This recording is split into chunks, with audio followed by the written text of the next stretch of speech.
Imagine in the future if designers and manufacturers will have instant feedback how their products are being used. We're seeing that approaches like performance-aided design will help to accelerate that development from design simulate to make.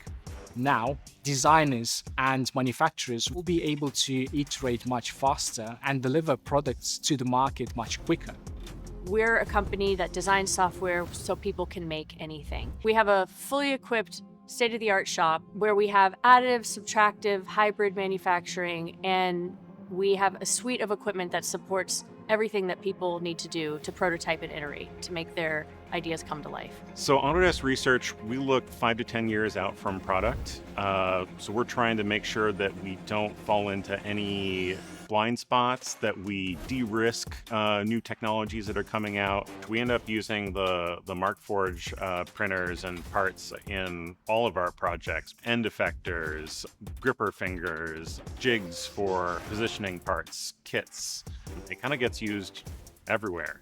Currently, we're working on a product called performance-aided design. What we're trying to learn from this research is, can we use data that's been gathered by systems that operate? What I mean by this is like an autonomous vehicle. The data that they use keeps that vehicle on the road, but can we actually utilize that same data to understand the physical performance of that vehicle and bring that back to the designer to see if the designer can actually utilize that and improve that design?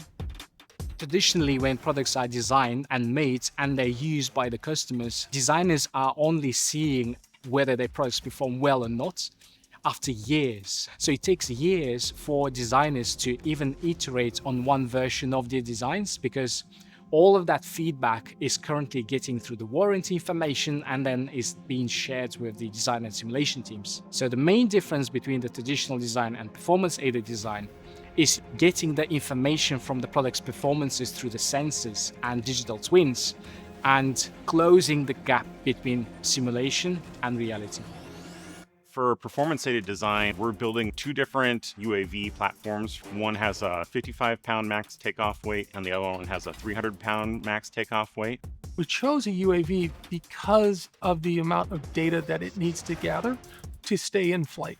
UAVs tend to go through a lot of dynamic loading conditions. Wind gusts hit it, landing, takeoff, heat changes at sea level to up to 400 feet. All these things changes the performance of the UAV. So it gives us an incredible platform to apply our research to. Our design team leveraged the FX20 heavily in our UAVs because of the large build volume, being able to do big builds all at once. We wanted robust electronics enclosures that would stand up to being out in the sun all day. So the high temperature plastic was really important.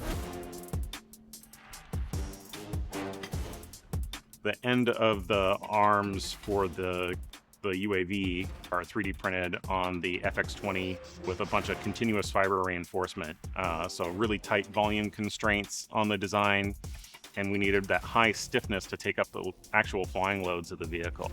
So this is part of the motor mount structure for our 300-pound UAV. So there's an aluminum motor plate that mounts on here, a carbon fiber boom that gets clamped in here, some sensors that get mounted. We 3D printed this part of the boom because of the complex shape and because we figured out it could be strong enough if we packed this area with fiber. One of the design challenges that we've overcome through the course of this UAV research is a real practical everyday one. In our 300-pound UAV has gone through a number of iterations, and we've been able to do design work in the UK and in Canada and Boston and San Francisco, and print all of it in different locations and rapidly iterate on it. When I'm making pitches of what to purchase at our sites, what really matters to us are machines that work well, machines that have clear workflows, machines that are easy to service and maintain. And the reports from my team were, they just work. They always work. And that is music to my ears. Autodesk Research is a team that is innovating and looking far ahead. The performance-aided design workflows will be very important in the future. Firstly, because there are so many smart products that we're seeing every day that already have embedded sensors and getting data out of them. Second, there are so many requirements day to day to have more sustainable products and to have products that are better performant for that particular tailored operation. This project helps us to democratize that very highly skilled approach to wider scale of industries. What it really excites me is the possibilities it opens up in how you're able to fabricate things. It's not just, hey, we paid for a piece of equipment. There's something new that's on the horizon. Let's work together to find a use case for that. And that's what Markforged has done.